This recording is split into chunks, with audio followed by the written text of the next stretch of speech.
And we're back with Your Health. Obviously, exercise is a proven way to help us live longer, healthier, more fulfilled lives, and yet most of us struggle to make it a consistent part of our routine. Well, don't worry. We've got the man of the hour here for you, Dr. Jordan Metzl. He says all we have to find is a little motivation, and he breaks all of that down in his new book. As I mentioned, his fifth is out today. We're glad you're here to celebrate the release of Push. Doc, good to see you. Thank you so much. Great to be here. We have a lot to cover. You know, for as long as man has been here, we recognize exercise is smart for us and our longevity, but it's a hard thing to get motivated to do. Tell me about Push. Why the name Push? That's right. So I've been a sports medicine doctor for 25 years. I've been teaching fitness classes for 15 years.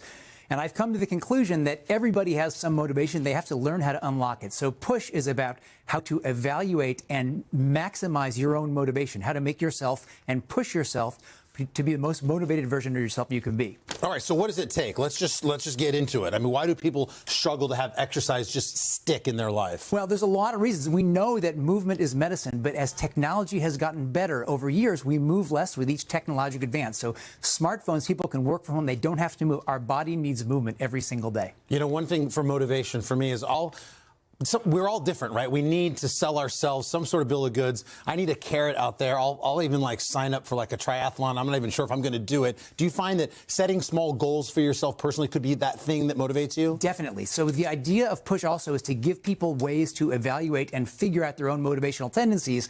And with that, what are the things that work for you? Do you need to set a goal? Do you need to join a community? All these things make a big difference. Let's slide on down. Let's talk more about that how to evaluate your own motivation. Where do you start with that? So what I did is I looked through and figured out in my patients who was motivated, why were they motivated, and what could I give people a way to evaluate their own motivation. So we have a whole bunch of different motivational assessments to give people the science behind motivation to figure out where they are. What do you find in that science? What motivates people and what doesn't? Everybody has a different trigger. So you need a goal, you need a community, you need to make it fun. What are ways you can help make it stick if people aren't holding on to that motivation? Well, that's definitely our next block here. And so the idea of making it stick is a lot about thinking about what are the things that can make a difference in my world. And the term I really want to get to is called lowering the cost to act, meaning just taking the resistance out. What are the things I can do? Can I join a gym on the way home from my commute? Can I join a community? Can I work out with friends? But interestingly, the most important thing we have is the power of community.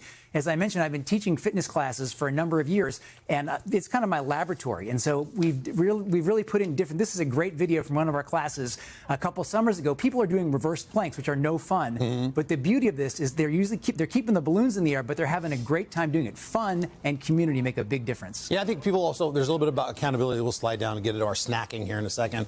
But that community, they hold you accountable for stuff too, and can motivate you. Huge difference maker. Yeah. All right. Well, let's talk about exercise snacking. Is that what I think it is? Who doesn't love a good snack? So what we've learned over time is that small bouts of exercise throughout the day, and I don't even think about it exercise, like taking the stairs at work, doing squats from your chair, those things add up over time and they make you healthier. They're cumulative. So just taking little 30 seconds, minute breaks to get up and move add up over the day. Funny. I'm glad to hear that. Because sometimes when I go to Costco, I park far away just to make myself walk, and I think, well, that's dumb. No, you're saying that I can actually help. That's great. And, every time you get to a line, do some squats behind your shopping cart at Costco, too. It'd be great for you. What are some other things that you can do? Yeah, so again, the idea of lowering the cost to act, figuring out the ways to basically join a community, things that'll make you want to put this little exercise snacking in your life can make a big difference for yourself. All right, Doc. Well, we appreciate it. What are you going to do to celebrate the book? I'm going to have a big launch party tonight, and we're going to have a great time doing it. You got this 4-week reset. We should end on this for people who really want to do more of a deep dive into what you do every day. Yeah, so what I did in the 4-week plan is to give people a framework of what to do. So